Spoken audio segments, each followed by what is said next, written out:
Selamat malam, jebret tim semua yang ada di sini. Saya Panji Suryono.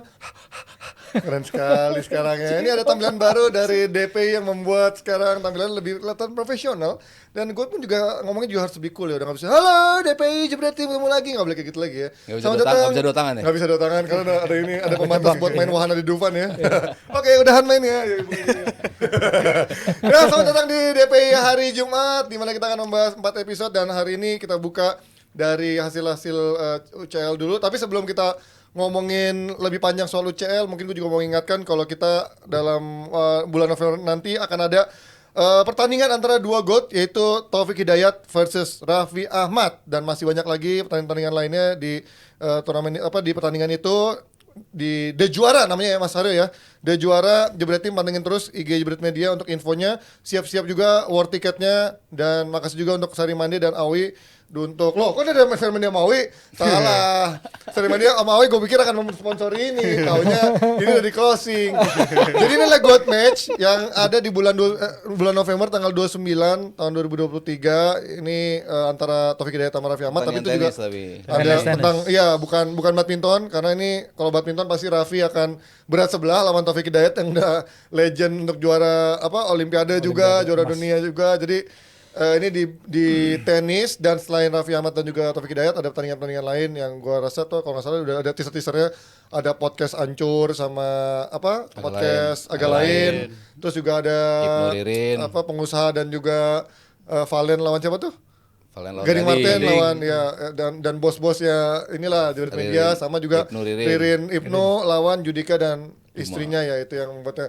Dan Valentino versus Desta juga ada juga Valentino lawan Desta, yang kemarin kita lihat udah saling menantang satu sama lain di media sosial. Jadi pantengin terus saja IG-nya Jebret Media untuk lihat GOAT Match 29 November 2023 dengan nama The Juara untuk olahraga tenis. Tiketnya sabar, infonya akan segera diinfokan oleh IG-nya Jebret Media. Nggak kerasa ini udah 5 menit ya, kita akan pindah tentang pertandingan akhir pekan nanti, karena kalau kita ngebahas UCL ada yang senyum-senyum di sebelah saya sana, kayaknya udah dari awal dia melihat timnya menang besar lawan Felipe Albert.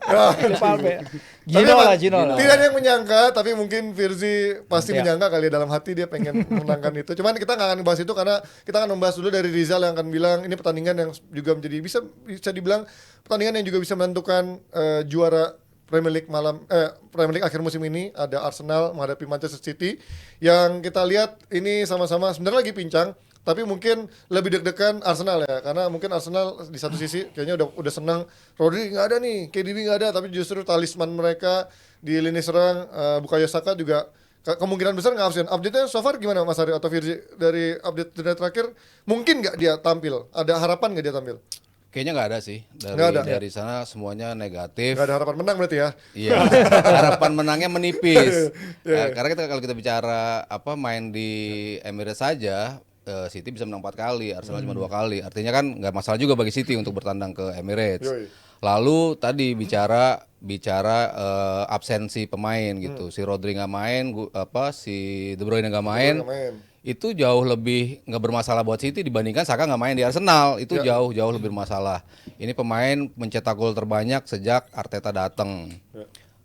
Lalu dia juga pemain yang punya 5 gol 5 assist, itu terbanyak di 5 besar Liga Eropa. Artinya ini kan memang pemain yang kontributnya paling gede di Arsenal, dan setiap dia main itu dia selalu bisa mengasih ancaman di sisi wing. Nggak ada sih kayaknya pemain yang bisa nebar ancaman segila dia ya.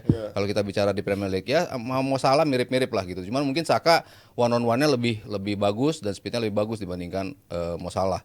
Jadi gue nggak ngelihat Arsenal punya pengganti yang sepadan di sisi itu gitu. Kalau kita bicara di kiri, Martinelli nggak ada, masih Trossard bisa dimainin.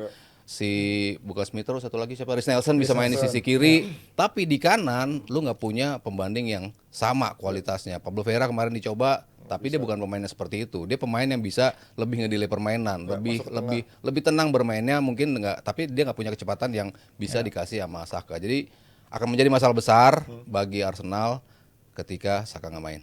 Gimana Fir, lo ada info mungkin, lo kan suka ada info aneh gitu dari di airport kelihatan Saka pingsan, atau di rumah sakit mungkin dia disuntik kelihatan bisa jalan, itu kan ada info aneh dari lo. Iya, enggak. Jadi mungkin yang jadi perdebatan Info unik lah. Wah, aneh. Kalau aneh tuh Abrar. Orang bingung, kok Firzi bisa dapat ginian gitu kan? Apakah Temenannya dia orang-orang di temenan sama airport ya, orang-orang ini mungkin iya. sama pramugari gitu Orang misalnya. loading. Porter sama porter tuh. Pramugari Ji, jadi Ji. Jangan bahas-bahas ini. enggak. Ada info apa? Iya, jadi perdebatan soal Saka nggak ada tuh akan ini ya jadi sorotan karena Saka itu sejak dia debut bagi Arsenal usia 17 tahun 2018 itu dia hanya absen 3 pertandingan karena cedera. Dia ever present di tim Arsenal karena memang dia itu bisa menjaga kebugaran yang sangat bagus. Tapi karena dia sekarang akhirnya cedera, mulai ada perdebatan lagi soal load dari seorang pemain. Saka itu musim lalu dia main 58 pertandingan ya, 48 bagi Inggris, 48 bagi Arsenal dan 10 bagi Inggris. Sementara ini adalah load yang mungkin dibandingin beberapa pemain lain masih lebih sedikit lah. Kayak misalnya FIFPro baru rilis report yang menunjukkan bahwa pemain yang paling banyak tampil selama setahun terakhir terhitung 15 September 15 September ini siapa aja kira-kira aja yang paling banyak tampil? Bruno Fernandes. Benar. Bruno Fernandes. Cuma paling banyak tampil tapi nggak ada 70 pertandingan. Makanya itu jumlah yang sangat banyak sekali. Sementara FIFPro itu pingin batasin setiap pemain itu maksimal 55 pertandingan dalam semusim. Dan ini jadi masalah belum hanya 55 pertandingan dalam semusim, tapi turnover pertandingan juga sangat banyak. Kalau kita lihat dengan musim Piala Dunia kemarin, dengan pre-season yang mereka harus ke Amerika Serikat dan lain-lain.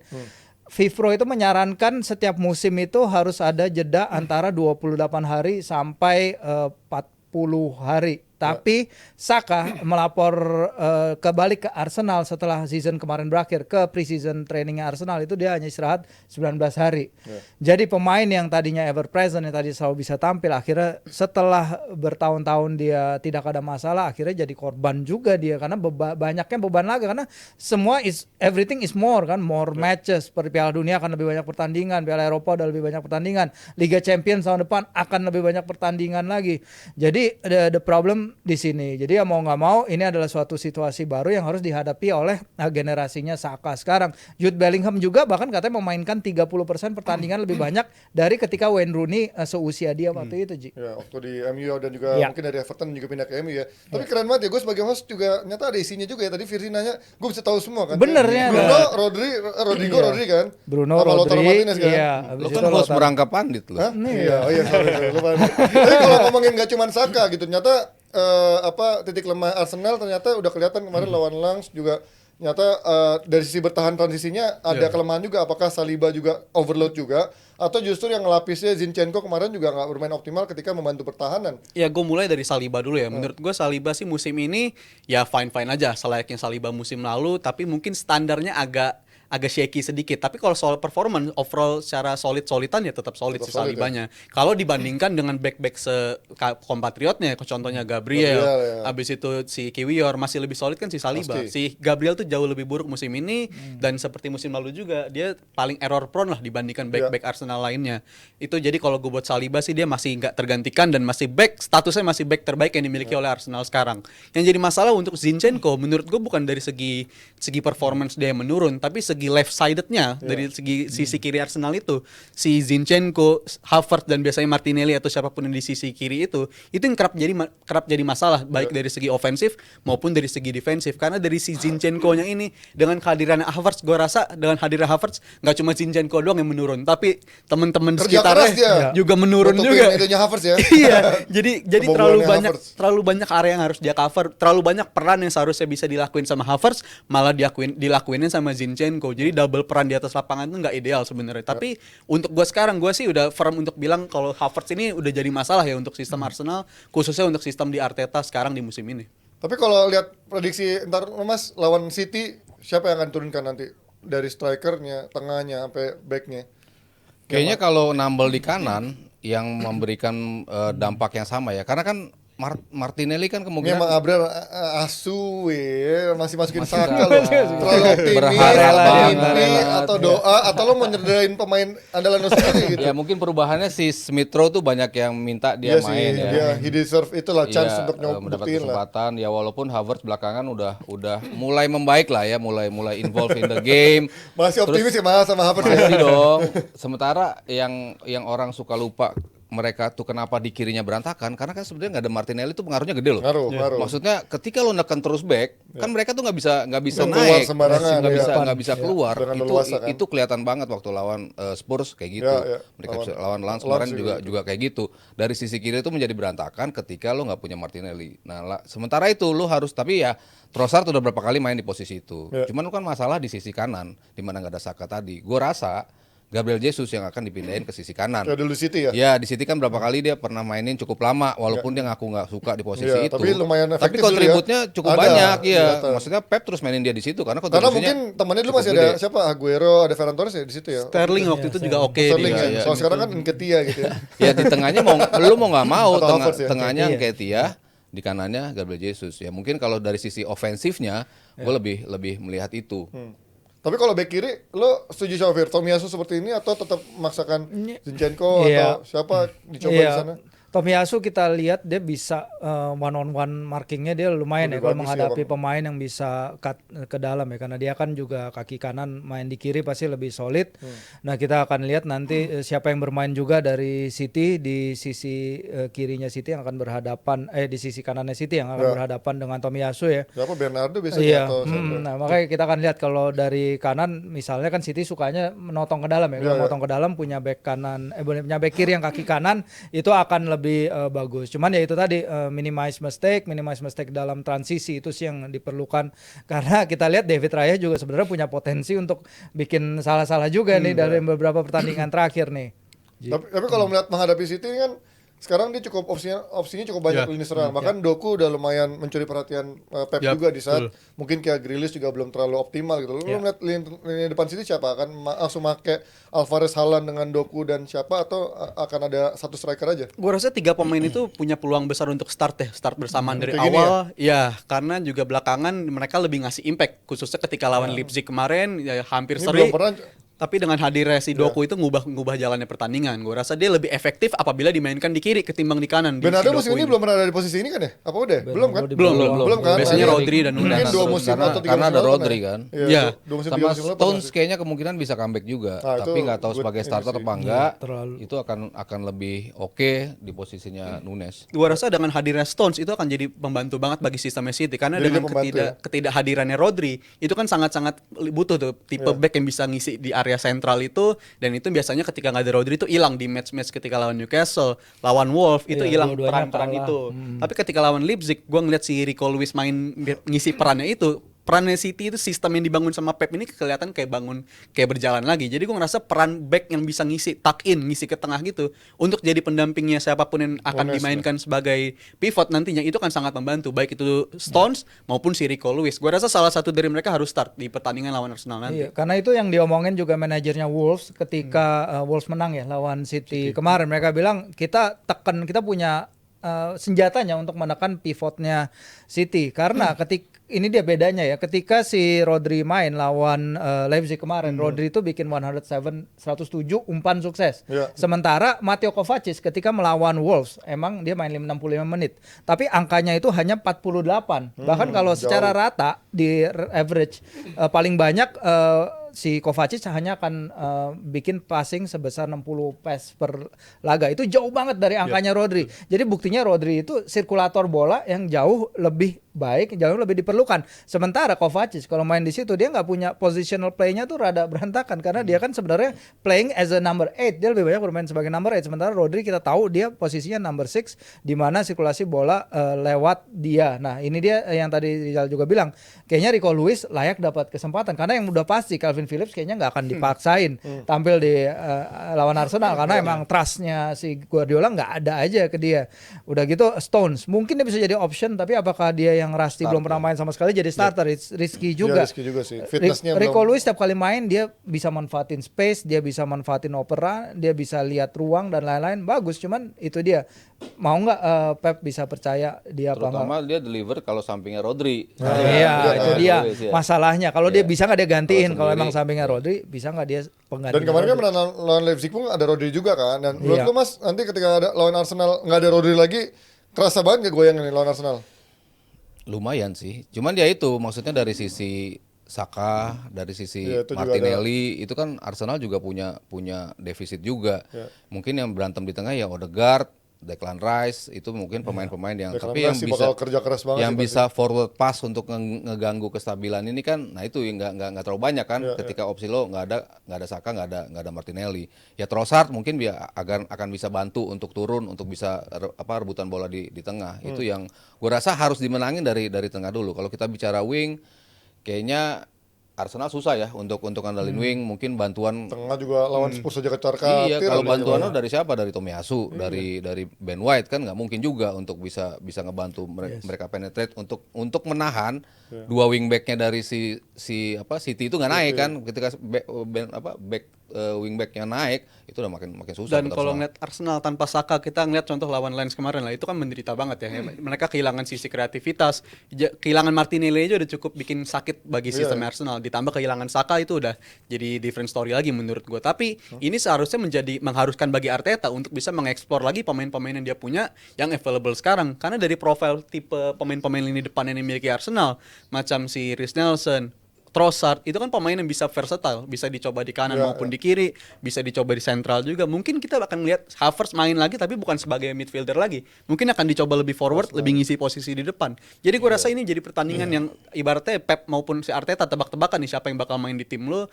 Jadi main games, high war-nya udah dijalankan dari sekarang, tapi gue menarik untuk melihat Arteta bisa ngelakuin apa dengan squad yang dia milikin sekarang karena semua pemain bisa versatile sebenarnya posisinya. Ya selain itu juga sebenarnya ada masalah lain yang lebih besar dari Arteta sih. Mental blocknya Arsenal setiap kali ketemu City, karena ketika mereka menang di Community Shield kemarin itu adalah kemenangan pertama Arsenal atas City dalam 5 tahun kalender. Itu udah lama itu juga ada udah penalti banyak ya? banget gitu juga gara-gara penalti. Dan gol bunuh diri si Dan Akanji. gol bunuh diri Tendangan Akanji. untung-untungan. Iya, dan Guardiola itu menang 17 dari 20 pertandingannya dia kontra Arsenal. Sebelum Community Shield itu dia menang 7 laga beruntun dengan agregat gol 2-1-4. Jadi emang jauh banget ininya mental block yang harus diatasi para pemain Arsenal untuk bisa menang lawan City. Apa 4-1, Iya, 5-0, skornya benar. gede juga. Gede-gede Iya, dan iya. it's not just winning tapi they're beating them benar-benar telak. Jadi ini yang harus diatasi oleh Arteta sekarang. Berarti dari omongan kalian nih hampir tidak mungkin Arsenal untuk memenangkan pertandingan ini. Terlalu berat. Terlalu berat ya? Maksudnya Mungkin terutama sih mungkin. karena Saka Mungkin ya. sih mungkin, tapi prediksi kalian nggak usah mungkin. Apapun mungkin ya, kayak Newcastle lawan PSG ternyata mungkin, nanti kita bahas ya. Tapi Kalau ada Saka gue masih bisa 50-50. Oke.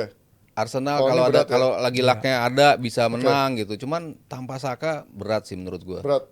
Arsenal? Kalau menurut gue ada peluangnya seri tapi. Peluang bagi Arsenal keren seri. nih. Ini aja udah keren, tapi kalau bisa nahan Bisa nahan seri udah akan di cukup kandang lah. juga At sih. least jangan sampai kalah apabila lu ngelawan City. Untuk Biar Liverpool menang, terus seri peringkat 1 gitu kan. Iya, iya. Terselubung Ada dong kalau itu. agendanya. Ada agendanya. Terselubung. Ada Peringkat agendanya. satunya tetap Spurs.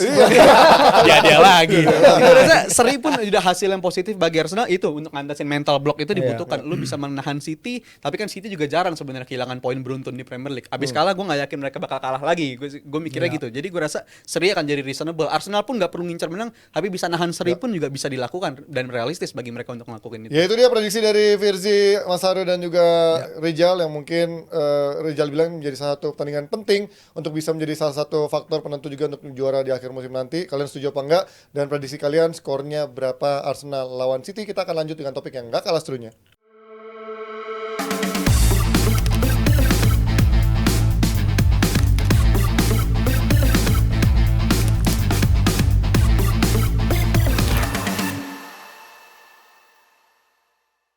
Pemain serba galau alias PSG kalau disingkat ya, pemain serba galau PSG, singkatan yang sangat wow sekali dari Abrar nih ya, gue juga nggak tahu nih nemu dari mana. Gimana nggak sih, karena ball possession menang tapi diayak-ayak di kandang Newcastle, di press panik sama pemain-pemain Newcastle. Masa gue heran deh, sekelas Marquinhos, Donnarumma, Skriniar, di-press sama Almiron, sama Longstaff. Longstaff. Iya. Panik sampai Marquinhos ngasih bola salah dan akhirnya gol pertama buat Newcastle. Tapi gimana Fir, lo melihat bagaimana Newcastle yang dibully menjadi underdog sejak awal kok bisa main begitu membuat pressing yang akhirnya membuat PSG berantakan secara permainan. Iya, emang kalau kita lihat sebenarnya skuad sekarang masih skuad transisi ya Newcastle ya. Ini tim yang 2 tahun lalu berjuang di peringkat 19 Liga Inggris dan Tapi materinya kan mostly sama ya. iya masih sama. 8 dari tim Ketambahan si Tonali aja. skuad dari 8 dari skuad Newcastle yang turun dari 18 Tonali kemarin Isaac doang itu masih main di Championship tahun 2017. Jadi emang pembelian baru kayak Tonali, kayak Isak dan Trippier terutama ya Pop itu membantu. Tapi kalau kita lihat kemarin bagaimana awal tadi Panji udah bilang Marquinhos kan sebelum dia bikin blunder itu beberapa menit sebelum itu dia kayak mancing-mancing drag back bola gitu. Tapi panik Mancing sendiri. pressing ternyata Panik dia panik sendiri. sendiri. Nah itu dan Luis Enrique ya gue lihat kemarin dia main pakai basically 4 penyerang ya kalau mau itu kita lihat 4-2-4 sementara satu gelandangnya diserahkan ke salah satunya ke Zaire Emery yang masih 17 tahun. Menurut gue makanya gue dari dulu bilang kalau emang Newcastle main di Champions League form mereka di St James's Park itu akan sangat ngaruh karena St James's Park itu gila banget atmosfer apalagi 20 tahun mereka nggak main di Liga Champions sama kayak Arsenal ketika main di Felix Bollaert kemarin. Lons itu kan adalah football city sama kayak Newcastle adalah football city. Belum lagi para pemain Newcastle yang pencetak golnya itu adalah mereka yang support Newcastle sejak kecil. Dan Burn, Sean Longstaff, Main David inilah Murphy. lokal pride-nya lah ibaratnya. Warlock. Pride-nya Ya, gede, warlock warlock-nya Newcastle gede. lah. Makanya ketika pertandingan selesai hal pertama yang gue lihat adalah ini distance covered. Ya. Distance covernya itu beda banget. Newcastle itu distance covernya 12,3 km, sementara si PSG itu hanya 14,4 km. Mereka outpace, benar-benar kena tekan dan ya inilah lawan PSG yang dalam berapa 3 tahun terakhir mereka lolos ke final ya 2020 kan. Ini tim yang punya pengalaman di Europe tapi ya ini trajektorinya kedua tim ini lagi berbeda aja. Mungkin PSG lagi menurun apalagi setelah ditinggal Neymar dan Messi dan mereka kayaknya menempuh project yang berbeda. Sementara Newcastle sendiri sebenarnya beli pemain setelah takeover juga bukan pemain-pemain yang kayak level City era dulu ketika mereka beli pertama pemain Robinho dan lain-lain. Enggak juga, pemain-pemain yang mereka beli efektif dan bukan bintang dalam tanda yang bintang yang hot star City mah besar aneh banget, berikutnya. ada Joe Elano Bloomer, Iya, Martin benar. Petrov. Ya. Tapi kalau melihat bagaimana kritikan yang dilancarkan kepada Enrique, termasuk juga Mbappe yang katanya malas, lu setuju nggak Mas? Kadang nama besar dan skill nyata ini yang kelihatan nggak cukup untuk mengalahkan dibandingkan hard work dan juga tactical. Dan kemarin Newcastle membuktikan segalanya, bahkan tactical kerja keras bisa mengalahkan nama besar dan skill semata gitu kan. Kemarin kelihatan banget 4 striker Mbappe, Dembele, Muani nggak cukup untuk membantu solidan pertahanan dan gapnya kemarin cukup jauh tuh kesannya back tengah-tengah striker. Lu lihat kemarin kesalahan besar-besarnya di mana? Conversation 180 derajat kan kita bicara waktu Newcastle main di AC Milan kan. Iya. Maksudnya lu nggak siap main di Eropa Betul. gitu kan. Maksudnya Belajar. dua tim yang sepertinya berbeda banget gitu kan. Iya. Cuman kalau nyambung tadi Virzi bilang, ini tim kan sebetulnya musim lalu udah seperti ini ya. Ketambahannya Tonali, maksudnya dia solid, udah solid dan gaya bermainnya. Bahkan gue di awal kan prediksi yang lolos ya 2 tim yang kemarin bertanding, Iya, Newcastle, PSG dan juga PSG. Newcastle kenapa? Ya karena sulit dibaca oleh tim-tim yang tradisional main di Eropa. Ya. Milan, Dortmund, PSG. Ketika lo diserang habis-habisan, Begitu, physical itu pengaruhnya besar dan itu terjadi. Semua apa yang gue bayangkan Newcastle bahkan melakukan itu terhadap Milan kah, terhadap PSG kah, terhadap Dortmund kalau mereka main di St James Park. Ya. Gue pikir itu akan terjadi, kejadian di PSG. Cuman untuk di PSG, gue ngelihat dari susunan pemain aja, begitu gue lihat set bunuh diri, gue udah kayak gitu. Iya, 4 striker ya. 4-2-4. Duanya si oh, Emery pun sebetulnya ofensifnya lebih kental dibandingkan dia defensifnya. Tadi Firzi sudah bilang 17 tahun. Lalu kita lihat wingbacknya, Lucas Hernandez, Achraf Hakimi, kurang ofensif apa? Ini 2 wingbacknya, ofensifnya luar biasa. Practically cuman Ugarte pemain, itu pun baru. Nah, lu lihat, lu hitung pemainnya. Berapa yang baru di sini? 7. Iya, semua. Ini kan tim yang lagi transisi, Ji. Lu lihat tuh, Gonzalo Ramos, Kolo Muani, Dembele, Ugarte, si Lucas Hernandez, Skriniar. Hakimi, Marquinhos sama Iya, Donnarumma cuman doang. Emery doang yang baru muncul tapi Emery. orang lama tapi yang baru muncul gitu. Itu kan praktiknya ini memang tim baru dan kita kenal Luis Enrique. Ini kan salah satu pelatih yang bebel ya. Maksudnya dia kalau udah tahu salah nggak peduli, gue tetap main. Nggak udah kelihatan 4-2-4 nggak works. dia ganti pemain, sistemnya nggak berubah, tetap main dengan 4-2-4 itu. 4-2-4 tetap. Makanya tetap berantakan. Ya inilah Enrique, ketika lo salah, ya gue nggak peduli, gue tetap akan memainkan skema ini. Gue yakin skema ini akan works. Tapi gitu nggak works, nggak ada perubahan. Beda sama Brighton kemarin, Zerbi, ketika dia mainnya 4-2-4 juga kan. Ketika 4-2-4-nya dia nggak jalan kemarin, tapi dia ubah, akhirnya bisa jadi 2 sama. Itu kan ada perubahan yang bisa dilakukan itu. Ini fleksibilitasnya di Zerbi. Tapi Enrique bukan seperti itu. Cuman gue tetap lihat komposisi ini ketika bermain di tempat mereka nanti akan berbeda, akan lebih works, akan lebih tenang pemain-pemainnya, karena kemarin betul-betul kaget dengan gaya Newcastle yang mungkin nggak pernah dia temuin main di Prancis pun. Gue nggak ngeliat ada tim yang sporadis kayak Newcastle ini. Jadi dari line up gue udah lihat, oh ini bunuh diri, ternyata kejadian, dan gue tetap melihat tim ini sebagai tim transisi yang untuk mengembalikan sesuatu, lu masih butuh waktu gitu. Iya, apalagi mereka kan baru menang 3 dari 7 laga di Liga A, itu start terburuk mereka di era Qatar. Jadi udah memang transisi. Poinnya nggak beda, cuma beda 1 sama Tapi itu kan kebanyakan ditolong sama Mbappe semua kan. Kita tahu sebelum Mbappe datang yang abis comeback abis dibekukan sama Al Nassr kan sempat kalah seri ya di awal game pertama, kemudian Mbappe datang bisa seri, baru habis itu bisa menang-menang, tapi itu pun juga nggak menang semuanya karena ketika Mbappe nggak ngegolin otomatis kayak PSG langsung ngedrop. Lu merasa rely on Mbappe-nya sekarang makin kerasa nggak sih? Even nggak ada Messi sekarang udah nggak ada, udah Neymar nggak ada, justru rely on Mbappe banget sekarang. Kalau rely on sih menurut gua nggak terlalu sedominan itu ya mengharapkan kontribusi dari Mbappe, tapi dari taktikal pun ini taktikal yang gue bilang di hari Rabu kemarin, taktik yang dibangun sama Emery ini ada kecenderungan 4-2-4 dan ini sama sekali si Enrique, masih muda, Zaid Emery, mantan pelatihnya. Emery juga. Budi Bening. Ini taktik yang nggak balance, gue bilang di hari Rabu, taktik yang sama sekali nggak balance dan makanan empuk tim-tim yang reaktif football kayak Newcastle, dan itu kejadian. Dan gue rasa kemarin Mbappe itu nggak cuma dari segi permainan doang dia buruk ya, tapi dari segi attitude gue juga nggak suka sama sekali sama reaksi dia beberapa kali ketika dia temennya nge-shoot bolanya off target atau temennya hilang bola, itu dia reaksi dia, gue perhatiin dia ngelempar tangan kayak begini, dia balik badan langsung balik badan kayak kesannya dia diminta menjadi Messi. Kemarin kan main lebih ke tengah.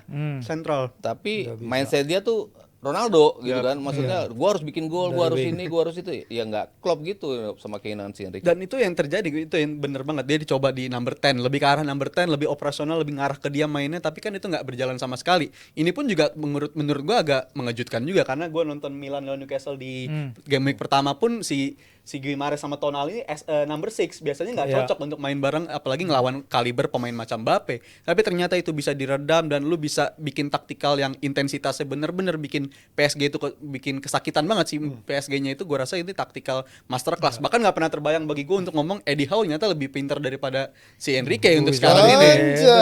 Jadi hal unik banget di tahun ini nih. Jadi ini bener-bener semuanya out di game ini doang atau secara di game ini eksekusi taktik Eddie Howe di game ini spot on banget, dan ini intensitasnya bikin PSG ini nggak berkembang sama sekali. Dan Mbappe ngingetin gue sama Ozil dulu tuh, reaksi-reaksi dia nggak penting bikin down semua tim. Padahal di DPI Rabu kemarin kan dengan melihat Newcastle beberapa pemain absen tuh justru ada melihat kekhawatiran, tapi ternyata justru Newcastle malah tampil lebih terengginas dibanding di saat justru main-main itu banyak yang absen. Apa yang menurut lo menjadi itunya fear faktor kuncinya kemarin malam? Iya, nggak ada Botman, nggak ada Harvey Barnes, nggak ada Willock, bahkan Shearer bisa golin. Ada Lascelles kemarin juga lumayan kontribusi loh Lascelles. Jamal Lascelles sih itu pemain datang 2014 waktu cuma 2,5 juta pound dulu datang dari Nottingham Forest.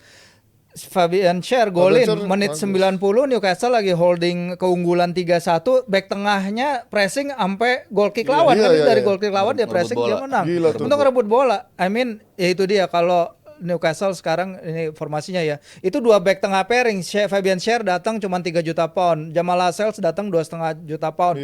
Sama si gue heran Dan Burn segede gaban gitu enggak ada yang bisa ngalahin man to man secara speed kan, ya. Zaman Mike Ashley ketiga pencetak gol itu datang dari zaman Mike Ashley termasuk si Sean yang naik dari akademi. Tapi Dan Burn tuh gue suka sih, dia walaupun lambat tinggi read the game-nya, positioning-nya bisa menutupi kekurangannya dari ini itu ya, lambatnya yang main dari non-league sampai bisa naik sampai mencetak gol bagi klub yang dia bela sejak kecil. Emang fairy tale story banget buat dia. Ya, contohnya dia masih naik running up and down the wings, back pinggir setinggi 194 cm loh. Dia itu tinggi banget. Jadi untuk work rate-nya itu sih sebenarnya. Apalagi memanfaatkan atmosfer St. James's Park, St. James atmosfernya luar biasa banget, setiap kali tackle sukses, setiap kali berhasil buang bola para pemain langsung bangkitin semangatnya. Jadi ini kalau klub dan para fans dan para pemain menyatu bisa jadi kayak gini Ji MU ke depannya. Ya mungkin banyak yang tetap bilang mendiskreditkan Newcastle, mungkin ini hanyalah luck atau hanya efektivitas saja yang membuat Newcastle bisa lebih unggul, karena Enrique pun juga bilang skornya nggak adil, terus juga ada yang bilang mungkin nanti maksudnya nggak mencerminkan permainan iya, mungkin dia ya. mencerminkan permainan, tapi ya itulah namanya, justru buat Newcastle dengan kualitas peduli. pemainnya di bawah sana, Iya. secara experience-nya juga baru balik lagi ke Eropa, ya mereka nggak peduli soal Iyalah, itu. ya, buat Tapi kan golnya. yang gue pertanyakan adalah dengan sekarang kemenangan Newcastle atas PSG, gimana peta kekuatan dari grup ini menurut Mas Aryo, akan ada perubahan nggak dari PSG tetap Newcastle, atau menurut lo ada celah untuk lain untuk Dortmund atau Milan untuk bisa justru PSG yang nyatanya ntar bisa nggak lolos gitu? Enggak sih, gue masih Tetap PSG, masih melihat Newcastle PSG dan juga Newcastle gitu. Cuman misalnya nanti Minta datang nih fans AC Milan nih. Nggak, Ayo, tapi Mas Sabto, kita challenge gitu. cuman yang ternyata nanti lolosnya Milan akan melangkah jauh. Apa ya, Bang? Kalau yang lolos Milan. kali yang lolos Milan Milan jauh. dari grup, Milan bisa sampai semifinal. Asal nggak ketemu Inter ya. Enggak, tetap kali ini mereka melangkah jauh. Iya. Gimana Fir, lo melihat dengan kemenangan ini, lo merasa chance-nya terbuka lebar kan untuk lolos, atau lo masih Iya. berusaha rendah hati? Kita lihat satu persatu gamenya nanti ya. terbuka tapi nggak terbuka lebar ya kan. Kita lihat pemainnya juga kemarin udah pada cedera, nanti scoring dan lain-lain. Musimnya makin berat buat Newcastle, tapi Di liganya sih yang berantakan. iya, Iya di sih, liga harus mungkin kebagi sama liga akan juga ya. berantakan karena ya sedalam apapun tim lo pasti akan struggling juga ya kalau bebannya seperti sekarang yang tadi kita bahas, main setiap 3 hari sekali. Brighton, MU, Arsenal pun rontok semua pemainnya. Jadi kuat-kuatan aja dibandingin dengan tim-tim lain di Eropa, dan yang penting selama di St. James Park bisa terus ngambil poin positif, gue yakin akan bisa lolos. Ya. Seberapa besar peluang Newcastle buat lolos lo? Bisa jadi peluang mereka besar untuk lolos, karena sebelum pas gue reaksi drawing pun gue bilang di sini kan juga nggak beda jauh sama Mas Aryo, tapi gue Milan sama Newcastle waktu itu gue bilang Wah, lo justru bukan PSG. bukan PSG Wah. karena ya itu faktor Tapi transisi. tenang, nggak ada fans yang akan menyerang. Aman. Boro-boro bisa taruhan. Dulu gue pernah lihat di Pasves tuh, ya kira-kira 15 orang lah.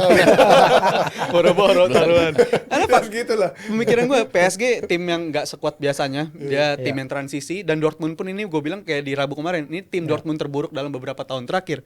Jadi gue ngerasa kalau Newcastle main kayak begini terus, memanfaatkan atmosfer di kandang dan juga main di tandangnya kayak lawan Milan aja, mereka ngebatasin pergerakan lawan aja, itu kan mereka cerdik juga di situ taktik kayak begitu. Dia bisa memainkan taktik yang berbeda ketika main di kandang maupun tandang, dan gue rasa kalau di kandang ngelawan tim kayak Dortmund dan juga PSG ketemu lagi nanti di kandangnya PSG main reaktif lagi, itu tetap bahaya juga si Newcastle, karena intensitas yang bisa mereka lakukan bisa menekan itu yang bisa diandalkan banget, dan ini cocok banget taktik kayak gini untuk main di sistem-sistem knockouts. Ya gue mengharapkan mereka bisa terjun ke sistem knockouts nanti di Fir, lolos kalau ini. lo dengan sekarang misalkan chance-nya terbuka lebar untuk lolos, prioritasnya Newcastle apa nih tahun ini?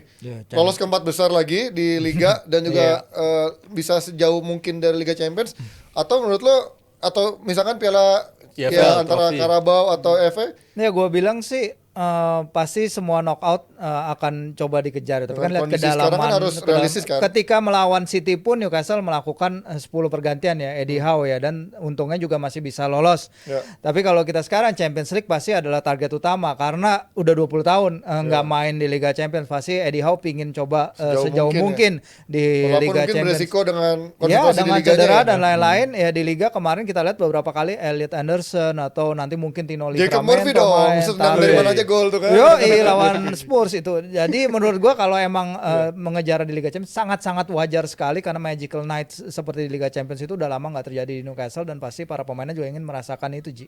Ya mungkin dengan fenomena magic dari Newcastle ini membuat pemimpin dari Arab sana membuat oke, di Januari kita akan kasih Kylian Mbappe atau siapa gitu mungkin ke Newcastle, sehingga membuat proyek Newcastle ini bisa terbantu dengan adanya pemain-pemain bintang di musim dingin nanti. Kita lihat nanti seperti apa Newcastle akan berlanjut dengan kebahagiaannya, atau justru dia menjadi kebahagiaan semua untuk fans-fans Newcastle seperti Virzi. Kita kembali dengan topik yang kalah serunya selain satu ini.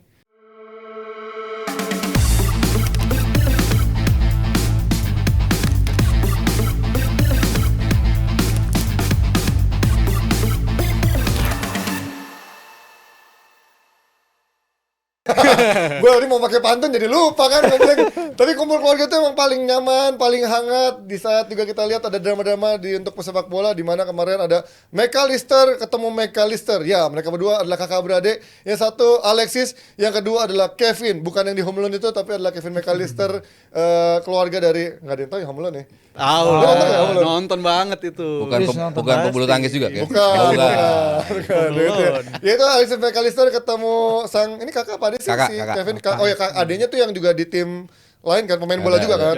Jadi memang ini kakak. Adanya lagi yang cewek yang kemarin nonton di stand. Bukan. Beneran. Beneran. Mungkin mirip Alexis tapi Nah, cewek. pokoknya kakak beradik ini memang pemain bola semua, dan kemarin kakak dan adik ketemu di pertandingan tadi malam, melihat Liverpool pun juga tidak, pastinya seorang Alexis McAllister itu profesional. Ketemu kakaknya tidak langsung mundur dengan permainannya, tapi juga tetap membawa Liverpool bisa. Ini cuma beda rambut ya, yang satu rambutnya Satu hitam, satu bule. satu agak bule ya, peranakan ya. Itu.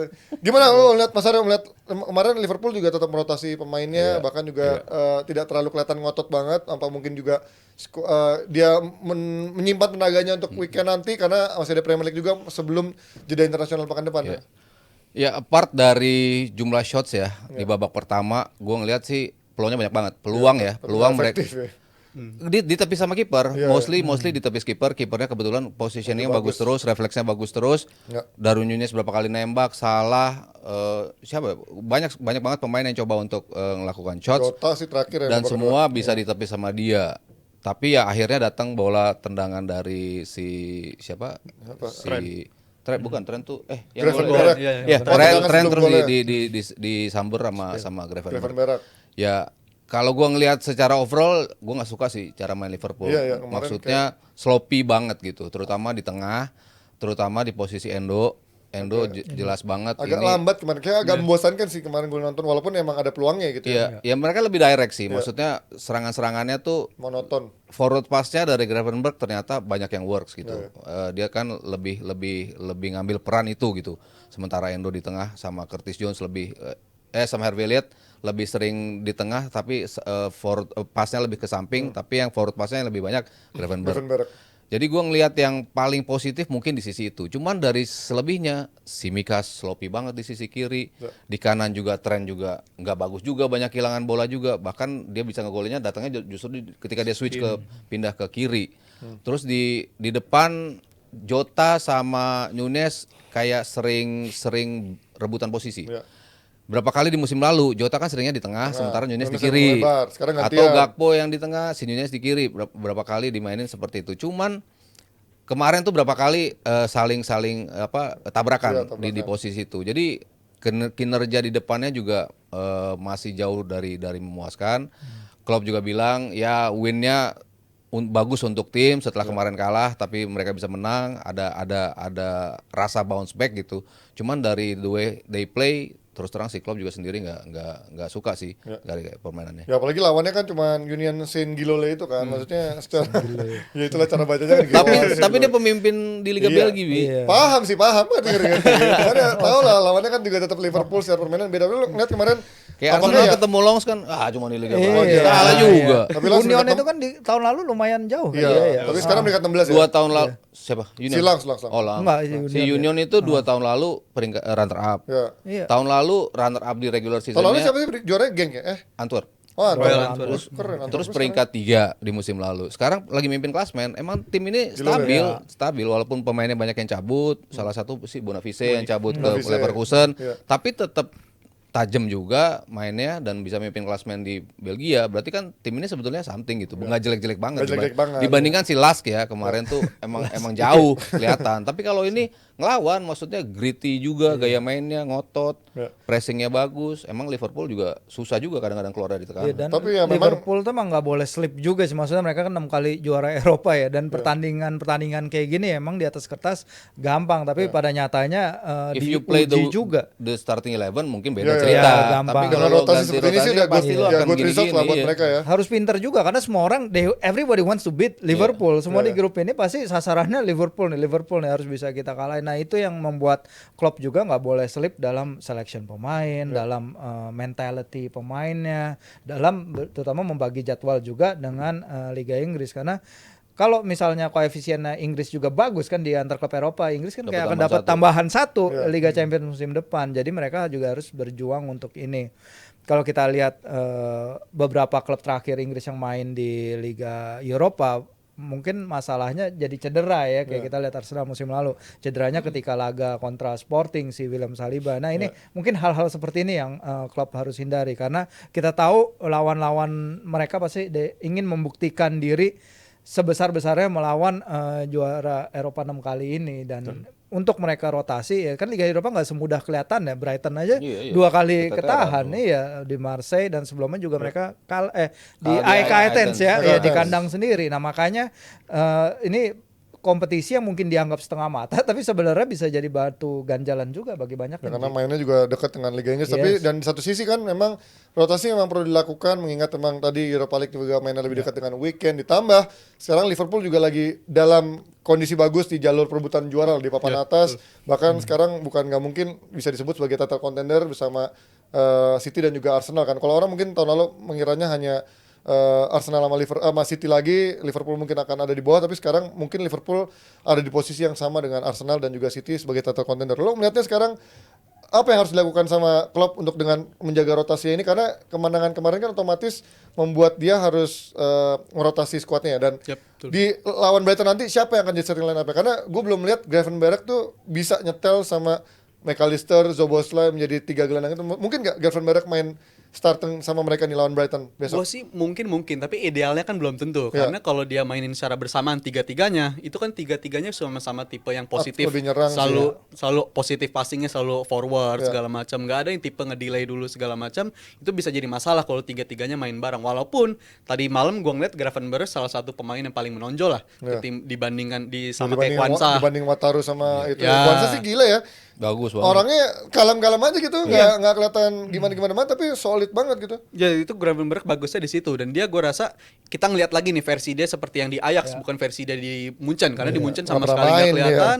Dan tadi pagi itu menunjukkan dia kayak yang gue ngeliat di Munchen, di Ajax dulu permainannya. Tapi kalau lihat dari potensial line up ketika lawan Brighton, bisa jadi kan Klopp udah ngasih teka-teki nih dengan ditariknya Salah dan Nunes tadi malam di halftime, itu bisa jadi dua pemain ini garansi jadi starter di pertandingan lawan Brighton. Tapi kalau pakai asumsi yang sama, Endo juga ditarik ketika halftime. Iya, orang Bisa jadi. banyak yang Iya. bertanya juga. Iya. Jangan-jangan dia jadi starter nih. Jangan-jangan dia bakal jadi main sebagai number 6 untuk pertandingan lawan Liverpool. Itu kayak ini zaman dulu. Pakai tangan loh. Banyak kesana begini kan. Tapi akan jadi penting lawan Brighton nanti apabila Klopp bisa beradaptasi lah. Karena ketika tren mungkin akan main lagi tapi berhadapannya dengan Mitoma. Ya. Dan ketika musim ini tren dimainin, biasanya kan dia inverted fullback ketika ngelanjutin kayak performa dia musim lalu yang maininnya di sana. Tapi gue ngerasa ketika ngeliat penampilan tren tadi malam, mungkin ada baiknya juga nggak selalu menyerangnya itu nggak selalu harus inverted. Bisa jadi tren kayak selayaknya tren dulu-dulu aja. Ya melebar juga. Lebar aja, Ngasih wide crossing back. dari lebar. Ya. Iya, biarin perannya di tengah itu Iya di sih, sama karena sayang Sobo. sih emang crossing dia jadinya nggak begitu Iya. banyak keluar ya, ketika Betul. dia main inverted gitu ya. Dan gue harap itu bisa dilakukan lagi ya, walaupun nggak harus menang pakai cara yang midfield box kayak begitu juga Iya, kan, nggak iya. selalu terus-terusan. Jadi gue harap ada satu momen situasional aja gitu, tren nyerangnya dari sisi kanan, Variasi lah. memanfaatkan sisi kiri Brighton yang ditinggal sama Estupinan. Jadi gue rasa overload di area situ, manfaatin kreativitas dari Salah dan juga power dari Szoboszlai. Gue rasa itu yang bisa diharapkan ketika pertandingan lawan Brighton nanti, karena Brighton sendiri datang ke pertandingan ini dengan performa yang lagi shaky bisa gue bilang, karena performanya belakangan ini suka kehilangan momen-momen nggak penting. Mereka kalah, mereka seri, dan kemarin juga kelihatan nggak bagus-bagus banget lah pertandingan di Europa League. Iya, iya. Sebelum akhirnya ada adaptasi dari seorang Robert De Zerbi gitu. Jadi gue rasa ini bisa jadi peluang bagi Liverpool untuk bounce back, balik ke jalur lagi dengan mengalahkan Brighton. Kan ini termasuk sulit karena musim lalu pun Liverpool dibantai nih di kandang ini 3-0. Tapi kalau bisa menang di sini, gue rasa secara moral, secara kepercayaan diri, abis sebelum menghadapi international break, itu bisa mengembalikan mood para pemain lah, yang gue rasa moodnya lagi pada marah-marah juga nih ketimbang lawan Spurs Tapi kemarin. dengan 3 pertandingan terakhir, gue merasa justru disinilah kelemahannya Brighton kan, ketika dia pemain-pemainnya absen, ya dia nggak punya kedalaman squad yang membuat bisa melapisinya. Padahal kalau di awal-awal kita lihat ada si Anciso, ada mungkin si Pascal Gross nggak pernah cedera, Jacob Mulder juga ada, mungkin secara rotasi lebih berjalan. Tapi dengan banyak yang main absen ini, akhirnya Brighton kelihatan kan mas, ya mereka nggak bisa terus melanjutkan tren pemain dijual-jualin dengan mempercayakan pemain-pemain baru yang ada kan. Nyatanya Evan Ferguson nyata nggak sebagus itu konsistensinya. Kemudian Pascal Gross juga in out karena cedera kadang ada, dan juga udah nggak muda lagi. Artinya mau sampai kapan nih menurut lu Brighton, apa sekarang hype-nya di sini nih akan berhenti, apalagi sekarang lawannya Liverpool. Iya. Ya walaupun di klasmen masih peringkat 6 loh. Iya, Maksudnya kan orang masih lihat di atas MU, betul. Di atas Chelsea, bagus. Maksudnya orang juga nggak mengira juga. Maksudnya lo Masih ada dipretelin di sini, pemain-pemain hebat lo gitu, pemain-pemain inti terutama Caicedo. Tetap masih di peringkat sini. Tapi lo bisa gitu. Cuman beberapa pertandingan tetap kelihatan shaky. Maksudnya terutama di posisi tengah itu. Iya. Transisi mereka yang gua bilang udah kelihatan banget nggak bisa kayak yang biasanya. McAllister, Caicedo ya. Ya di posisi itu tuh jelas banget mereka nggak bisa transisi seperti itu. Ketika dari menyerang ke bertahan pun kelihatan banget kelabakan.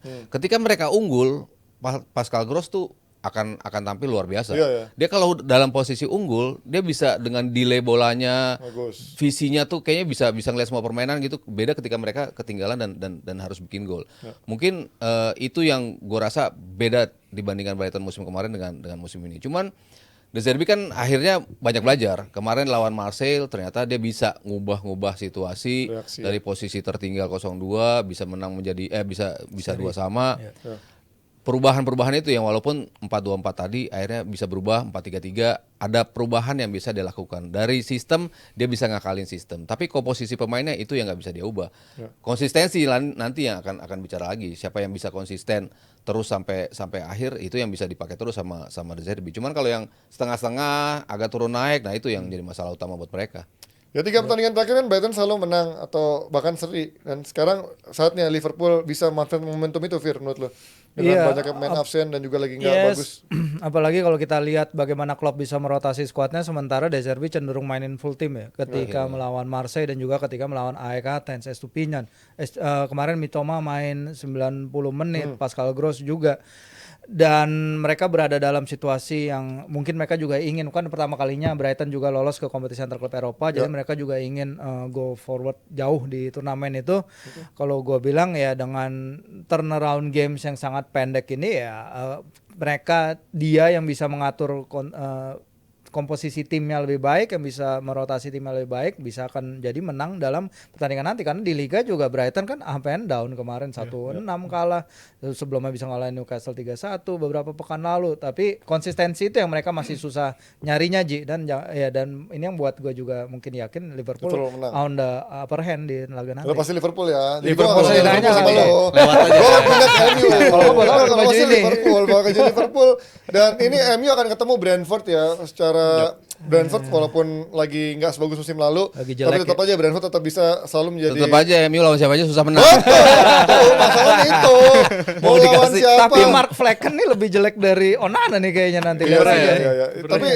Tapi kan yang kabar baiknya adalah kemarin Højlund udah membuat fans MU dan juga mungkin pemain MU kan, akhirnya kita punya striker yang selalu bisa standby, nyetak gol, gayanya pun juga meyakinkan kita punya Haaland baru gitu ya, walaupun ya masih jauh lah, orang mulai muncul tuh kemarin lagi-lagi perbandingan Haaland memang, walaupun menurut gua kemarin gol keduanya tuh Haaland banget, dia lari dari tengah, nggak ada yang bisa ngejar, punya physical atribut yang susah dikejar sama back lawan, walaupun menurut gua backnya Galatasaray kemarin agak lambat juga ya ngejar, tapi gimana lo melihat Højlund kemarin di pertandingan kemarin mencetak 2 gol, bahkan lawan Munchen pun juga nyetak gol.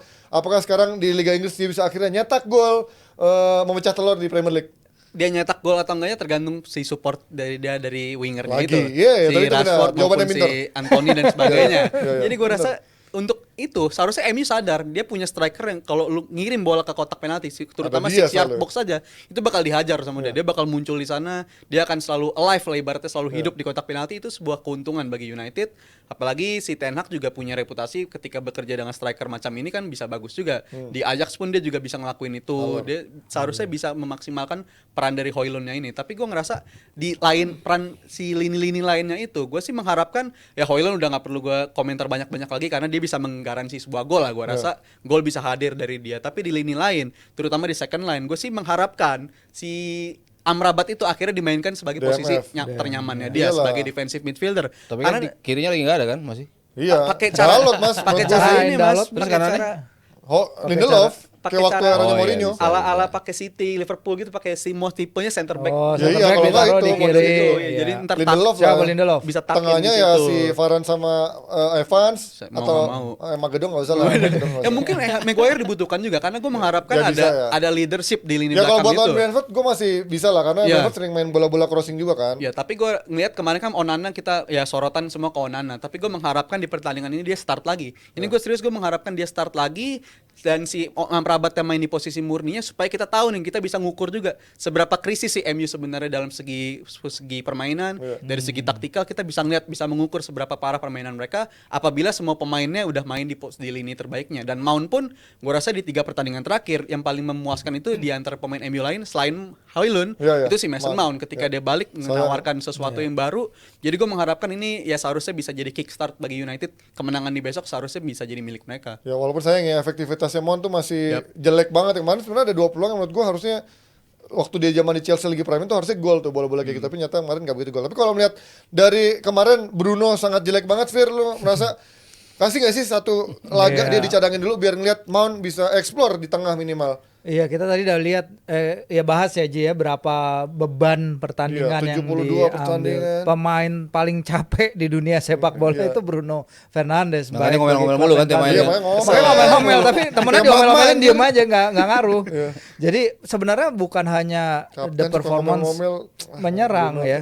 Si Højlund oke tadi Rizal udah bilang. Tapi Rizal bilang bagaimana ekosistem Man United tuh harus bekerja sebagai satu. Karena kalau Højlund bisa golin, tapi kalau abis itu lawan membalas terus abis Dengan itu gampang, ya. mentally mereka jadi fragile, mentally mereka para pemain mereka jadi aduh takut sendiri, aduh bingung. Tiba-tiba ngoper aja ke Dries Mertens sendiri abis itu kartu merah. Maksudnya Iya. momen laga kan bisa berubah dari hal-hal kecil seperti Betul. itu Ji. Di saat mereka seharusnya bisa bangkit setelah penalti miss ternyata ada aja yang terjadi. Jadi ini bagaimana the whole team nggak menunjukkan ke mental fragility itu lagi bahwa they are Man United, act like Man United players gitu. Apalagi kemarin kan ada dokumenter itu keluar kan. Wih, Itu kan Beckham. dari era-era mereka kan kelihatan betapa banyak leader di tim itu ya. Ya leader di tim ini keluar sekarang bukan hanya Bruno tapi ya siapa ya lain-lain. Mungkin Johnny Evans juga bisa menularkan ini mentality-nya. Maguire. di Ya, zaman Casemiro dulu. harusnya Maguire. bisa malah. Siapa? Casemiro harusnya bisa Kesini, malah kalau kartu tapi merah. iya. Malas Casemiro mundur. makin kesana gue rasa makin banyak dapat merah tuh Ji. Iya, iya. Makin frustrasi dengan ya itu kan. Kecuali kalau ada yang melindungi dia. Iya, gue bilang tuh United masalah terbesarnya di tengah karena kan ya itu yang terlalu jauh jarak itu masih terjadi. Amrabat dimainin di kiri bagus di pertandingan pertama kemarin. Situ. Lawan Galatasaray Positioningnya bingung jelek banget. positioningnya banyak bikin blunder juga dalam operan kan. Maksudnya dia nggak nyaman di posisi itu. Sosok long passing dia nggak bagus long passing Iya. ternyata. Kan kalau kita lihat percentage pass ya, sukses itu Bruno tuh 86 kalau nggak salah, si Eriksen tuh 87, si Casemiro 83. Tapi di posisi Casemiro harusnya kan 98%. Iya kan karena dia ada passing sukses. belakang-belakangnya Iya, banyak kan harusnya. Busquets, Rodri, Rodri. Passing Pas- kanan kiri belakang harusnya banyak. Kroos, posisi di itu kan yang harus lo nggak boleh salah oper. Iya. Tapi Casemiro kan Justru dia banyak kadang-kadang terlalu memaksakan gambling. bola-bola Iya, riski. iya, bola Karena riski. dia mungkin dia nggak percaya sama pemain depannya. Gua aja deh yang ngirim. Tapi ya harusnya kan itu tidak dilakukan lo lebih tenang. Nah, selama dia nggak ada teman yang bisa mengcover, gua rasa dia nggak akan mendapatkan ketenangan itu. Makanya tadi gue setuju sama Rizal. Memang Amrabat harus balik di mana dia didatengin buat apa sih? Iya. Buat nemenin Buat nambal back kiri buat malah. nemenin si Casemiro kan. Selama itu belum diadres sama si Ten Hag, gue rasa masalah United nggak akan beres-beres. Mau ditemenin sama si Eriksen kek, mau ditemenin sama Mason Mount kek, mau ditemenin sama siapapun, yang nggak akan beres selama ya double pivot itu. Yang lagi dibutuhin United kan itu transisi ketika lo diserang sama lawan, ketika lo diterabas dari tengah, itu kan yang menjadi masalah utama lo. Orang pertama yang jemput bola dari Onana, Nggak ada. itu nggak ada. Itu kan yang harus buru-buru diadres. Amrabat bisa ngambil peran itu, Casemiro bisa ngambil peran itu kalau ada Amrabat di sebelahnya. Cuma selama itu belum bisa balik, gue rasa masih kayak gini-gini aja. Ya dan di tengah rekor buruk berbagai rekor buruk yang dipecahkan oleh Ten Hag, ini manajemen bilang ngasih statement ya kata kalau kita semua masih berada di belakang Ten Hag. Tapi kalau lu masih percaya aja? Gue sih Ini di skripnya soalnya lu yang nanya ke gua sering lu masih percaya nggak Abis ini Jal? gue gak nanya balik.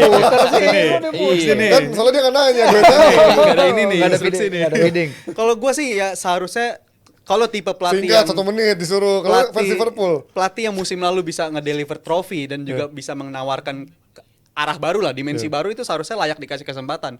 At least sampai 1 musim ini penuh dulu. Jadi musim lalu gue ngerasa dia harusnya dapat reward lah di musim ini. Jangan sampai fans United udah memalingkan muka dari dia lah, udah tiba-tiba jadi nggak percaya lagi. Walaupun rekor kekalahan musim ini udah mengkhawatirkan. 6 kekalahan itu udah rekor yang begitu buruk bagi start Manchester United. Ditambah Tapi- omongan Ibra. Ya, iya itu dia. Berkeruh. Mungkin ini gue untuk Ten Hag sendiri ya, gue rasa ini bisa jadi evaluasi bagi dia karena kalau kita bandingin sama Pep maupun si Klopp, kita jadiin benchmark mereka berdua. Mereka nggak pernah sekalipun memikirkan untuk kerjasama sama pemain-pemain yang pernah kerjasama sama mereka di masa lalu. Iya. Tapi itu yang selalu dilakuin sama Ten Hag.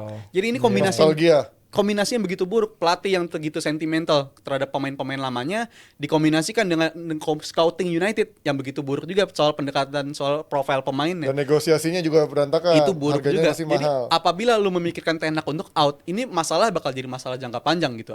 Padahal si Ten Hag juga diproyeksiin untuk jadi pelatih masa jangka panjang juga bagi United. Jadi kalau sampai Ten Hag out, gue rasa masalahnya nggak akan selesai karena gue rasa fans United sendiri udah tahu lah masalah utamanya itu ada di mana dalam struktur manajemen United. Ya itu pemiliknya, kita Glazer, dan mungkin juga banyak fans MU yang bilang kalau kita nggak bisa sabar untuk 2 tahun 3 tahun, mau nunggu mulai dari nol lagi udah sama kayak ngisi bensin ya, dari nol lagi dan dari nol lagi. Mungkin ya kalau gue dari pribadi fans MU, gue juga percaya satu musim ini akan menjadi musim penentu untuk menuju musim ketiga, karena gue selalu percaya pelatih minimal 3 tahun.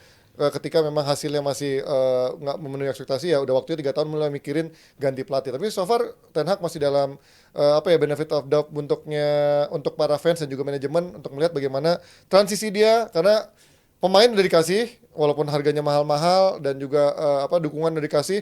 Ya akhir musim ini akan menjadi penentu untuk bisa lanjut apa enggak musim depan, tergantung dari mana dia posisinya finish di akhir musim dan bagaimana progres permainannya dibuat Ten Hag dengan pemain-pemain yang udah kembali dari cedera dan juga mungkin absen nanti sudah kembali semua. Kita lihat progresnya seperti apa. Kalau kalian fans MU dukung Ten Hag atau batas kesabaran kalian sama Ten Hag sampai sejauh mana, kasih di kolom komen. Kita akan lanjut dengan topik yang nggak kalah serunya abis ini.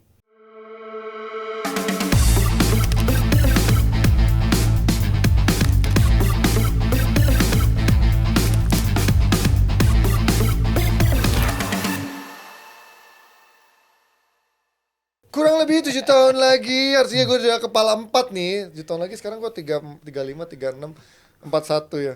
Oh, ya 41 lah. Kok 3, itu lu Mbak.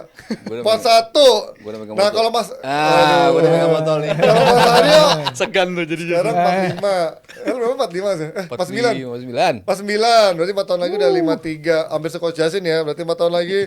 Semoga masih diberikan kesehatan semuanya. Masih di DPI. Masih di DPI. Masih bahas Piala Dunia. Amin. Bukan itu yang kita mau ngomongin ya, tapi 4 tahun lagi artinya akan ada Piala Dunia 2030 ya. 7 tahun lagi, dan ini akan pertama kalinya dibuat 3 benua 6 negara. Pertama kali dalam sejarah. Tapi apa nggak gila nih secara untuk 6 negara, terutama buat para jurnalisnya juga, buat fansnya 3 benua 6 negara. Ada apa aja sih negara ini nih? Ada Argentina, Paraguay, Uruguay, Spanyol, Portugal, Maroko. Tuan rumah 3 laga pembuka dan tuan rumah utamanya. Tapi yang 3 di atas cuman laga pembuka laga pembuka aja. doang Laga pertama mereka doang. Oke. Ini apa konsep apa yang selain cuan ya? Apa yang diharapkan dari FIFA? Nah itu doang. Ya itu doang. Apa yang ingin dicari Enggak, dengan ini? cuan, dan sebenarnya mungkin ya ada akal-akalannya dikit nih, karena dibilang kan sentimennya adalah Argentina sama Uruguay itu main final Piala Dunia pertama ya. Sementara Paraguay adalah markas CONMEBOL, makanya dimainin di situ, tapi cuma laga pembuka. Sementara turnamen propernya 48 tim akan ada di Maroko, Spanyol, Portugal. Dengan ini FIFA itu membuka jalan untuk turnamen berikutnya yang akan, karena 2 konfederasi kan nggak boleh jadi host untuk 2 Piala Dunia beruntun ya. Jadi Oceania. iya, Asia dan Oceania jadinya. Jadi Indonesia dong. iya, Indonesia Nggak bisa, mungkin. tapi Nggak Arab mungkin. Maaf, Saudi, maaf. Dulu kan sempat Fiji. ada tuh di Sudirman, Indonesia tuan rumah Piala Dunia 2022. Iya, Piala Dunia hijau kan, Iya. Green World Cup, gue ingat. Tapi promosinya pakai materi plastik, gitu gue ingat banget dulu. Iya. Jadi ini Hijaunya pohon. hijaunya Salah pohon. banget. Ini adalah jalan bagi FIFA untuk membuka jalan Piala Dunia 2034 dari Konfederasi Asia dan Oseania. Ya itulah kalau anggapan orang-orang yang skeptis sama FIFA dilakuin ya, bahwa sentimen 100 tahun tuh nggak seharusnya dilakukan seperti ini. Ini malah ngerepotin banyak pihak, ngerepotin para pemainnya juga, karena Juni itu di Argentina katanya suhunya 8 sampai 15 derajat. Sementara di Maroko itu 35 maksimum. Portugal, Spanyol, Maroko itu kan lagi hot-hotnya, lagi panasnya musim panas. Perbedaan aklimatisasinya jadi terlalu jauh. Jadi ya kita akan menghadapi tantangan logistik yang jauh lebih berat mungkin daripada Amerika, Kanada, Meksiko. Tapi itu juga udah berat banget sih Amerika, Kanada itu lebih kan gila sih, lebih luas banget. lagi cakupan. Itu ada pemain, jangan heran kalau di dua ngeliat ada pemain yang kepalanya tiba-tiba ada koreng-koreng gitu, karena kan biasanya beda iklim, beda udara. Kering-kering, beda kering-kering, ininya ada yang kayak ketombean gitu karena kulitnya ganti kulit gitu ya. Tapi nggak, kita ngomongin secara konsep Mas, ini kan berarti dengan jumlah negaranya juga udah naik kan. 48. Ya 48 ini gimana pembagian grupnya terus ke knockout stage-nya? Ya, semuanya sih akan main di Portugal, Spanyol dan Maroko. Oke. Tapi kan itu kan di semenanjung Iberia kan. Maksudnya Portugal sama Spanyol kan satu kesatuan. Di bawahnya memang Maroko. Jadi memang dekat. Itu kan distance-nya nggak jauh. Jadi wajar kalau walaupun benuanya beda, satu Afrika, satu Eropa, tapi jaraknya dekat.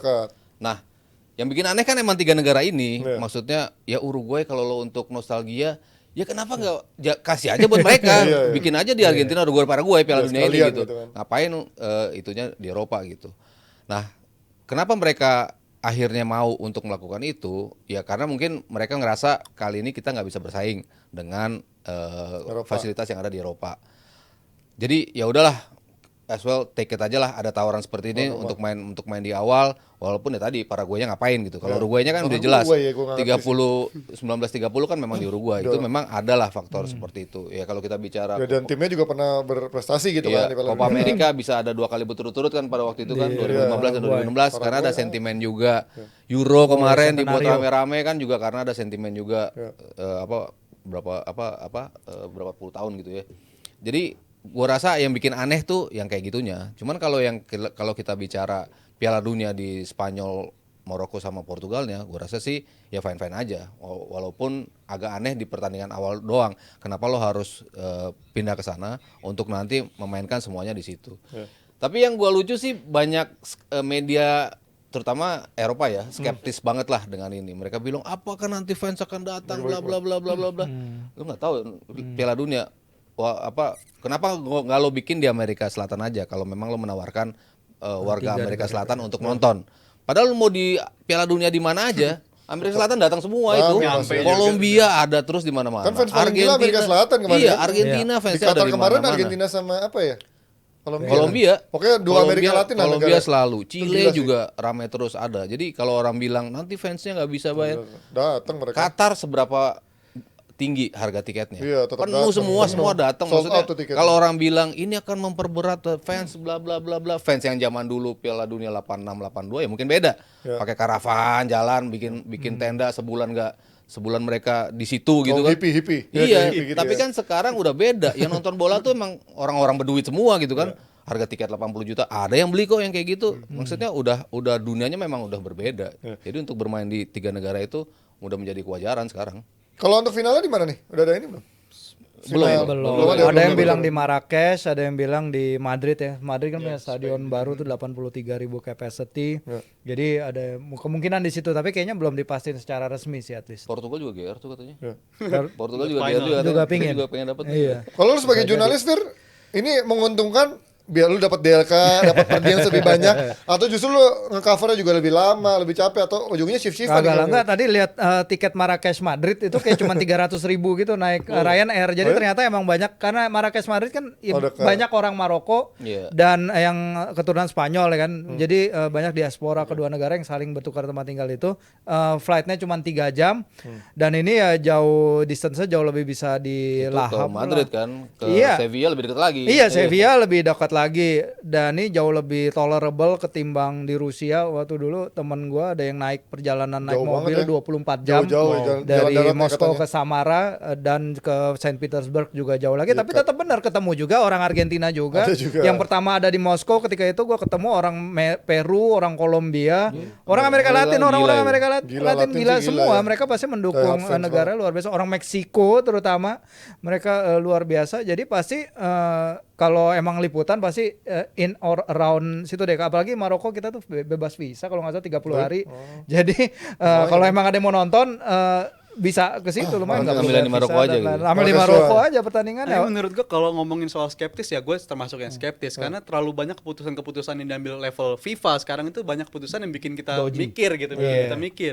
Kayak contohnya pas Qatar pun juga banyak mengundang tanda tanya kan kenapa di Qatar. Habis itu ya fine lah 2026 di Amerika. 2030 ini bikin gue makin mind blowing lagi. 6 negara buat apa juga urgensinya walaupun ya mungkin sentimen 100 tahun bisa dimengerti tapi nggak kayak begini juga lah. Ini juga kan merugikan juga bagi para pemain. Ini ya mungkin secara pemikiran para pemikiran si yang buat kebijakan makin banyak game, makin banyak cuan, makin banyak hiburan juga buat masyarakat. Ya mungkin orientasinya emang duit. Tapi gue rasa udah terlalu banyak keputusan-keputusan yang levelnya di FIFA maupun di UEFA sekarang itu berlawanan sama keinginan para pemain. Mulai dari jumlah pertandingan, habis itu jumlah dan sebagainya, jumlah hari juga pasti FIFA akan kan bertambah tadi juga. bikin Piala Dunia 2 tahun sekali. Iya, itu Iya, juga sempat tujuannya mikir gitu. itu. Gila tuh 2 tahun sekali mah. Itu kan orientasinya pasti soal marketing, soal keuangan. Makin banyak game, makin banyak cuan, nggak perlu nunggu lama juga. Jadi gue rasa ke arah sana. Bahkan sekarang ya itu yang gue bilang, terlalu banyak keputusan-keputusan yang level bola ini yang berlawanan sama keinginan para pemain. Kayak sepertinya tadi Mas Firzi udah sempat bilang soal pedoman pemain itu Pedoman. pemain tuh Apa itu? pedoman. Inlander. Pedoman. Pemain-pemain tuh idealnya main tiap tahun tuh berapa kali sih? Pedoman.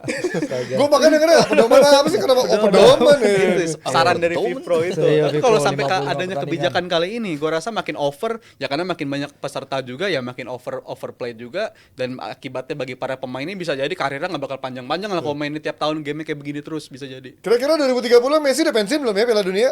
Menurut kalian masih ada nggak Messi 2030? Gua rasa Buset, sih nggak ada ya. Masih bisa nggak? 26 aja kayaknya masih ini. Seumur gua berarti Messi ya, 40 tahun ya, 7 tahun, 41 bener kalau Menurut gua sih Kalau kalau 2026 ya mungkin karena di Amerika ya Masuk mungkin lagi. ada kaitannya lah. Ada di dalam tim tapi nggak main terus bisa walaupun dia jadi. sebenarnya udah juara ya, udah nggak perlu lagi ya, udah 2030 Casemiro Junior Ronaldo Junior. Oh iya, kan isunya bisa jadi manajer juga Ronaldonya.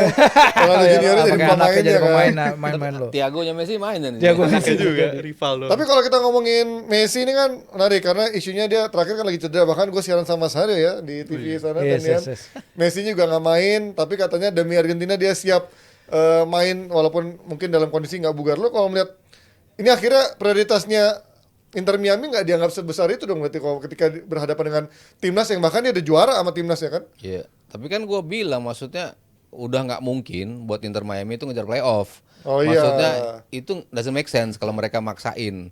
Karena kan distance travelnya untuk mereka ya untuk tampil di sana tuh juga berat. Tapi kan yang bayar Messi Inter Miami mas, bukan Iya. Argentina. Udah Kalau bayar dia cedera lagi gimana? Apple Cuman kan TV nggak mungkin. sama Oh iya, Apple Adidas, TV, iya. ya terus dia Adidas, sama. iya, bukan Cuman kalau mereka ngotot untuk maksain dia main terus kan tadi cedera mungkin. Terus kalau ujung-ujungnya mereka nggak lolos juga potensi itu kan ada. Iya, iya. Karena jaraknya udah cukup jauh dan mereka berharap tim-tim lain kepleset in order untuk mereka bisa lolos playoff. Jadi di awal tuh emang target yang paling realistis memang piala yang mereka menang Champions itu sama yang kemarin ya Open Cup US Open harusnya. kemarin tuh ya. Harusnya itu kan, cuman Tapi nggak ketika dia dipaksain main di pertandingan akhirnya nggak Tahun fit depan aja lah. dan malah cedera. Gue ngeliatnya sih lebih ke musim depan. Ya ini meantime kalau dia nggak lolos playoff kan ada isu lagi. Mungkin nggak dia kayak waktu Ibra, Ke Eropa. Beckham akhirnya balik ke Barcelona, Fir, menurut lo? Di loan. Barcelonanya bisa nggak bayar Barcelona dia? Ya kan Mungkin bisa. nggak Barcelona. Ya Joao Felix cuma dibayar berapa? 7.000 apa berapa, kecil banget kan gaji yang dibayar Barcelona kan. Ya sebenarnya kalau Messi cuma mau menjaga kebugaran nostalgia kan sebenarnya mungkin aja kan. Enggak lah ya mas. Enggak mungkin. Ke PSG kayaknya malah. Ya Balik Oh, lagi. PSG lah.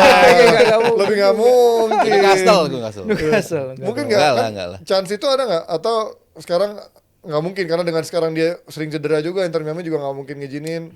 Iya kan pasti MLS juga belajar dari kasusnya Beckham ya. Beckham yang tanda tangan 5 tahun bersama LA Galaxy dibilang sebagai bintangnya Major League Soccer, tapi ternyata di Galaxy cederanya karena main buat Milan. Habis itu Piala Dunia juga nggak main karena cedera buat Milan, dan mereka yang udah beli waktu itu mereka yang udah beli season ticket buat LA Galaxy kecewa ketika melihat kok Beckham main cuman kayak liburan doang di sini. Jadi kalau emang Messi pingin juga ninggalin legasinya, kayaknya dia udah dari lama ya dengan Udah kota nyusun Miami ini itu. udah lama. Udah nyusun rencana itu udah lama. Dia udah beli rumahnya di Miami juga udah lama. Dia komunitas Hispaniknya juga di sana gede. Dia pasti pingin bikin legacy juga kayaknya di sana. Ya lagi-lagi Amerika Latin ya, pasti rame di situ walaupun tetap di Amerika. Tapi kita nggak usah ngomongin timnas Argentina karena kita dalam waktu dekat ada timnas Indonesia yang akan menjalani laga menghadapi Brunei Darussalam yang biasa menjadi banjir gol ya buat kita. Tapi nggak tahu lah, nggak boleh meremeh kan? Karena nih Kamboja juga dulu gitu. skuad terbaik ya, bener juga ya. Skuad terbaiknya hampir semua diturunkan walaupun ada sedikit nyinyiran, ada main ini nggak dipanggil segala macam, dan kabar terakhir Jordi Amat cedera digantikan sama Farudin ya. Gimana Fir atau Mas Aryo, lo melihat komposisi yang dipanggil sekarang udah komposisi terbaik karena masih ada yang nyinyir juga kayak misalkan siapa Siapa si sih Lili Pali Egy. doang kan? Lili Pali doang lah. Ya sama Egy gitu kan. Kalau Egy sih menurut gua Ivar Jenner juga nggak dipanggil kan ya? Iya enggak. Masih Cedera Iya, cedera dia deh. main Cedera kan? ya menurut gua kalau kepantasan ya mungkin yang masuk bracket itu Lili Pali doang sih. Enggak. Di pertandingan yang lupa gua lawan siapa ya? Oh yang dibikin Yang assist Lili ya. Pali Iya, masuk ya. Burundi, maksudnya dia bisa mengubah permainan gitu. Ketika stuck, Lawan Sambal itu ya. Lili Pali bisa mengubah permainan. Jadi wajar ketika dia tuh nggak dipanggil, orang banyak yang. Karena performanya juga sekarang Iya, lagi dan bagus-bagus sekarang ya kan? performanya lagi bagus, dan kemarin waktu dipanggil dia karena kan based on performa dia juga. Jadi Jadi kebutuhan pelatih memang beda sama kebutuhan netizen ya. iya. memang ya. Kalau yang lainnya sih gue rasa ini udah pilihan terbaik. Iya. Kecuali Dia Jordi Amat yang memang cedera, penggantinya Fahrudin, Hoki Caraka dipanggil lagi, ya emang dia kan selalu bisa ngejawab juga.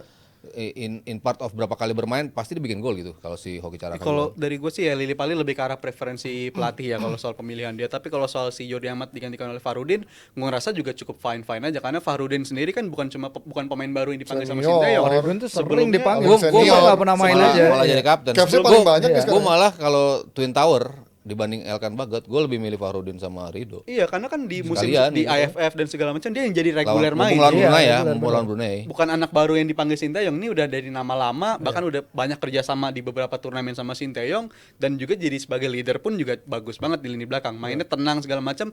Ya untuk seorang ball playing defender dia tetap bisa diandalkan lah, selain posturnya juga tinggi, duel udara juga tinggi, walaupun ketika ada Jordi Amat, emang Jordi Amat tuh bisa saling melengkapi di lini belakang, dia juga menularkan performa dia Soalnya ke bisa passing progresif juga iya, kalau Jordi ke yang Amat kan, lainnya. bantu serangan juga. Tapi soalnya. dengan hadirnya Fahrudin aja juga gue rasa udah cukup membantu juga, karena dari segi pengalaman gue suka sama permainan dia waktu itu, selama dia waktu main di AFF yang tahun 2021, abis itu di turnamen-turnamen lainnya dia menunjukkan ketenangan dan juga bisa menawarkan yang dimensi baru lah yang bisa ditawarkan untuk lini belakang Indonesia. Lawan Brunei, ya itu gue bilang kan, kita dari based on berkacamata berapa pertemuan harusnya kita bisa menang dengan cukup mudah. Fir, lo ngeliatnya gimana nih lawan Kita Brunei? lawan peringkat tim 190 dunia ya, kita harus lebih bagus lagi. Iya, Tapi makanya. yang penting juga ini kan ronde pertama ya. Yang Iya. penting adalah di Belum ronde masuk grupnya. kedua. Iya, di ronde kedua kita lebih bagus karena kualifikasi Piala Dunia 2022 kita tuh kita main 8 kali, cuman bisa seri sekali.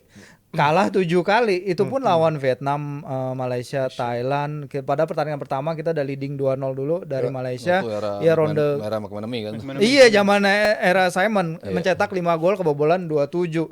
Jadi kita harus lewatin ini ronde pertama, ronde kedua kita harus lebih bagus, dan harapannya kan karena lebih banyak tim yang masuk ya, 48 tim, at least kita punya shot untuk bisa masuk ronde 3 lah, berbuat lebih baik lagi. Ya kita doakan hasil terbaik untuk timnas kita dan pastinya saling dukung satu sama lain, janganlah saling menghujat dan saling menunjuk kekurangan-kekurangan yang ada satu sama lain. Oke, dan pastinya Jebret Tim pasti nunggu pertandingan antara dua GOAT yaitu Taufik Hidayat vs Raffi Ahmad, dan masih banyak lagi pertandingan menarik di The Juara 29 November 2023. Bisa jadi juara dan masih banyak pertandingan lainnya. Dan buat kalian yang kemarin juga banyak protes-protes audio, kita sudah memberikan yang terbaik untuk kalian para Jebret Tim. Berarti yang masih protes berarti handphone yang jelek ya. Iya benar. Berarti kalau misalkan masih protes berarti antara handphone kalian jelek, kuota kalian yang sangat kecil, atau mungkin wifi-nya yang memang udah sangat terbatas sinyalnya ya. Itu dia untuk weekend ini, semoga kalian dihibur dengan DPI selama sepekan ini, dan juga di akhir pekan nanti banyak pertandingan bola. Kita akan update di Senin mendatang untuk membuli siapa yang pantas dibully dan diketawakan. Sampai ketemu. Oh ya, thank you juga untuk Sari Mandi dan juga Awi, thank you Firzi, thank you Mas Sabto, dan juga thank you Rizal. See you hari Senin besok. Bye bye. Thank you.